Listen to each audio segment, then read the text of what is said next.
You know, Christ spoke about the last times, about something far heavier and far more frightening than what we are facing today. What we have now isn't frightening, it's simply difficult. And those are two very different things. Even when Christ described terrifying events that would precede the end of human history, he turned to his disciples, meaning Christians, and said, "When you hear of wars, unrest, earthquakes, famine, plague, and other disasters, lift up your heads. Don't lower them, lift them, because all these are signs of my coming." Coming of what? The coming of Christ, our joy, our salvation, our future blessedness. And to reach this good, what must we pass through? Through difficulties. Everyone has always known this.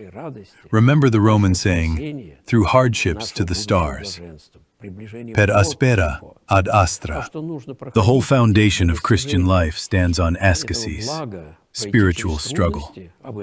Without struggle, there is no achievement. Without bearing sorrows, trials, and misfortunes in the right way, the kingdom of heaven cannot be reached. So how should Christians relate to difficulties? First of all, we accept them as worthy of our deeds. We usually start with, "Why me? For what?" But look at yourself honestly. Are you really undeserving? The right thief on the cross said, "We receive what we deserve for our deeds." And he heard in response, "Today you will be with me in paradise." He tasted paradise even while still on the cross, because the Lord gives inner consolation to the one who humbles himself. The other thief did not say this. He mocked Christ, and his suffering was far more terrible, both outwardly and inwardly. So when we face such circumstances, we must immediately remember Christ crucified and the two thieves, and ask ourselves, which cross do we choose? The one on the right or the one on the left?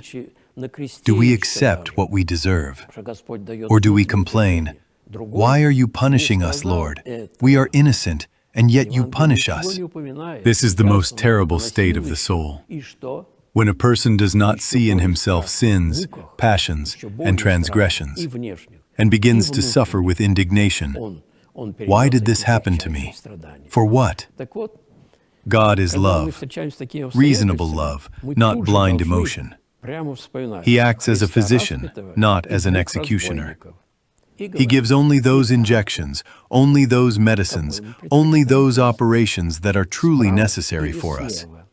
Because he is love, not a torturer, not a cold judge.